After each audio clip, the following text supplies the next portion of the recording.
Welcome to trader zone. देखो, आज की इस वीडियो में हम बात करेंगे सपोर्ट और रेजिस्टेंस ड्रॉ करने का इजी वे। तो आपको चार्ट में सबसे पहले ये देखना है कि प्राइस किसी एक पर्टिकुलर प्राइस पर आकर रिजेक्ट हो रही है, या 2 से 3 बार अगर वो एक ही रेंज से रिजेक्ट हो रही है, बाउंस हो रही है, तो हमारी एक रेंज बनेगी।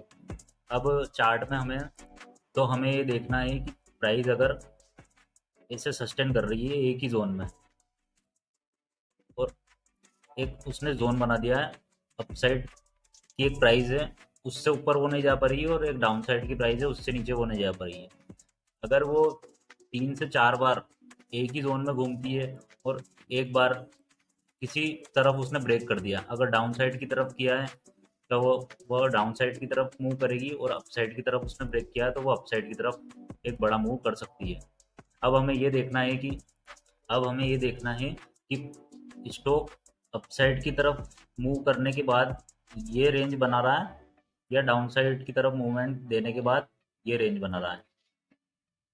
अगर अपसाइड की तरफ अप ट्रेंड में जाने के बाद वो रेंज बना रहा है ये वाली, तो हाई चांस है कि वो डाउन साइड की तरफ एक बड़ा मूवमेंट दे सकती है। और अगर वो डाउन साइड की तरफ आ रहा है और डाउन साइड की तरफ ऐसा प्राइस एक्शन बना रहा है, एक ही जगह सस्टेन कर रहा है, तो हाई प्रोबेबिलिटी है कि वो अप साइड की तरफ मूवमेंट दे सकता है। अगर डाउन साइड की तरफ मूवमेंट देता है तो उसे हम कहते हैं ब्रेक डाउन। और अगर वो अप साइड की तरफ मूवमेंट देता है जोन से बाहर जाने के बाद, तो हम उसे कहते हैं ब्रेकआउट। और इस जोन का हमारा, जैसे ये जोन है, इस जोन का हमारा जो अपसाइड जो रेंज है वो हमारा रहेगा रेजिस्टेंस रेंज, और ये डाउन साइड जो है ये है हमारा सपोर्ट। ऐसे ही इधर की साइड ये हमारा रेजिस्टेंस, ये है सपोर्ट। अगर प्राइस अपसाइड की तरफ जा रही है और एक पॉइंट पे आके रिजेक्ट हो रही है, तो वो हमारा रेजिस्टेंस जोन है। और प्राइस डाउन साइड की तरफ आ रही है, रेंज बना रही है, और उसका जो लो है जहाँ से वो वापस बाउंस हो रही है अप साइड की तरफ, तो वो हमारा बन जाएगा सपोर्ट जोन। अब इसे हम चार्ट पे जाके एक बार देख लेते हैं। इसे हम चार्ट पे देख लेते हैं एक बार, प्राइस कैसे मूवमेंट देती है जोन में।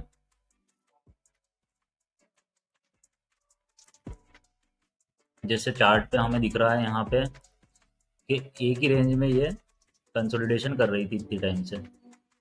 अब इसने ये रेंज बनाई यहाँ पे अप साइड की तरफ से डाउन साइड आकर, और यहाँ पर इसने एक ब्रेकआउट लिया। यहाँ पे इसने ब्रेकआउट लिया। ब्रेकआउट लेने के बाद ये प्राइस यहाँ पे आई रिटेस्ट करने, वापस ये अप साइड की तरफ मूवमेंट देने लगी।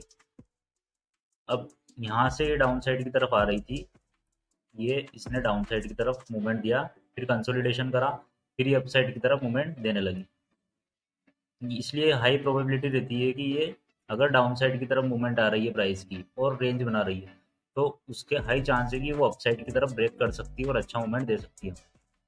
अब हम ऐसे ही डाउन साइड के लिए ट्रेड देखते हैं, इसमें कंसोलिडेशन देखते हैं डाउन साइड वाला, जहाँ पे इसने डाउन साइड के लिए ब्रेक किया हो और एक अच्छा मूवमेंट इसने दिया हो। यहाँ पे हमें एक रेट दिख रहा है इसमें, एक रेंज यहाँ पे एक रेंज बन रही है इसमें, ये वाली। अब प्राइस यहाँ कंसोलिडेशन कर रही थी, उसके बाद इसने एक ब्रेक डाउन दिया, और काफ़ी अच्छा मूवमेंट इसमें हमें कैप्चर हुआ। उसके बाद यहाँ तक इसने टारगेट दिया, फिर रिवर्स हुआ। ऐसे कंसोलिडेशन के बाद जब भी ब्रेकआउट या ब्रेकडाउन होता है प्राइस में, तो हमें वन साइडेड मूव मिलते हैं बड़े। अब ये तो हो गई बात सपोर्ट रेजिस्टेंस कंसोलिडेशन वाले जोन की। अब हम बात करते हैं कि अगर प्राइस अब ट्रेंड की तरफ ऐसे मूव कर रही है, तो हमें सपोर्ट कहाँ मिलेगा उसमें। अब यहाँ पे एक हम लाइन ड्रॉ करेंगे जिसे ट्रेंड लाइन बोलते हैं। अब प्राइस जितनी बार भी इसको हिट करेगी, यहाँ से सपोर्ट लेके रिवर्स हो रही है, जितनी बार भी हिट करेगी सपोर्ट लेके रिवर्स हो रही है। अब 3 से 4 बार अगर ये ऐसा करती है, तीसरी बार के बाद अगर चौथी बार इस प्राइस पे वापस आती है, तो इसके चांस बढ़ जाते हैं कि ये ब्रेक कर देगी। अगर नहीं करती है, बहुत सारी बार नहीं करती है, वापस रिवर्स हो जाती है, 5 से 6 बार भी हो जाता है ऐसा। अगर ये तीसरी बार के बाद हमें अलर्ट हो जाना है इसमें कि प्राइस ब्रेक कर सकती है। और अगर प्राइस ऐसे डाउन साइड की तरफ अगर मूवमेंट दे रही है, डाउन साइड की तरफ अगर चार्ट में मूवमेंट आ रहा है, तो हम एक ऊपर से नीचे की ओर इसमें ट्रेंड लाइन ड्रॉ करेंगे।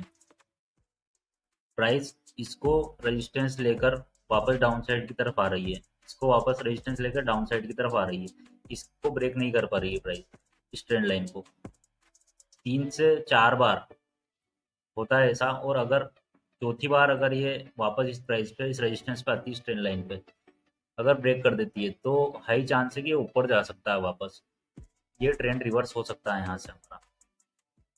मैं अच्छे से ड्रॉ कर देता हूँ आपको।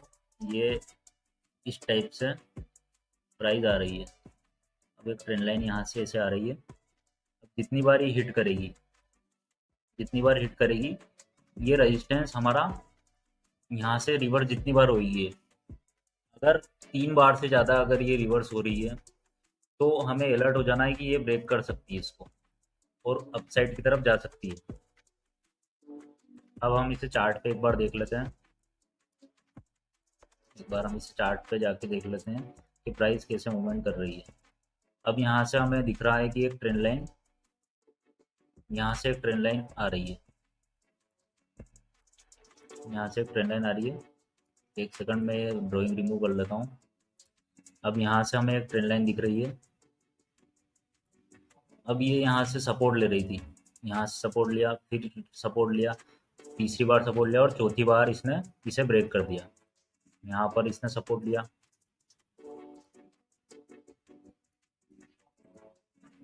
यहाँ पे सपोर्ट लिया, फिर ऊपर गई, फिर सपोर्ट लिया, फिर ऊपर गई, फिर सपोर्ट लिया, फिर ऊपर गई, फिर ब्रेक किया इसने और अच्छा डाउन साइड एक बड़ा मूवमेंट इसने दिखाया हमें।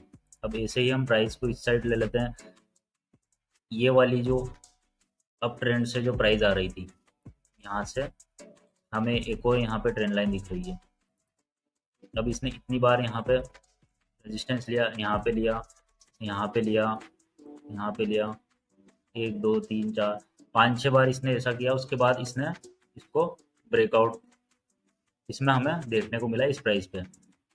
अब यहाँ से हमें ब्रेकआउट देखने को मिला और यहाँ से कितना बड़ा मूवमेंट इसमें हमें प्राइस में कैप्चर हुआ।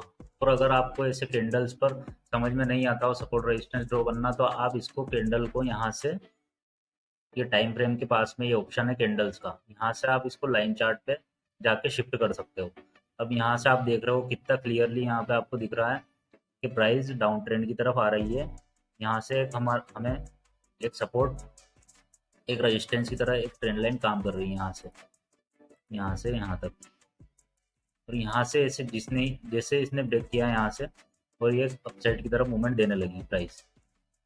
अब यहीं पे हमें एक ट्रेंड लाइन यहाँ पे दिख रही है जहाँ से ये बार बार बाउंस हो रही है। अब यहाँ हम एक लाइन खींच देंगे, तो यहाँ से भी देखो ये बार बार इसका सपोर्ट ले रही थी, बार बार सपोर्ट ले रही थी, और उसने एक बार इससे जाके ब्रेक कर दिया।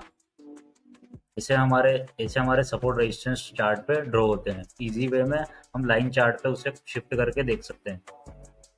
उसके बाद आप कैंडल स्टिक चार्ट पे उसे कन्वर्ट कर सकते हो, तो आपको क्लियरली दिख जाएगा कि प्राइस ने कैसे बिहेव किया यहाँ पे और कैसे मूवमेंट दिया है। आप इस बेस पर भी ट्रेड ले सकते हो, पर याद रहे कि वो ट्रेंड लाइन या सपोर्ट रेजिस्टेंस जो भी आ रहा है उसको ब्रेक करे तब कैंडल उसके ऊपर ही क्लोज होए।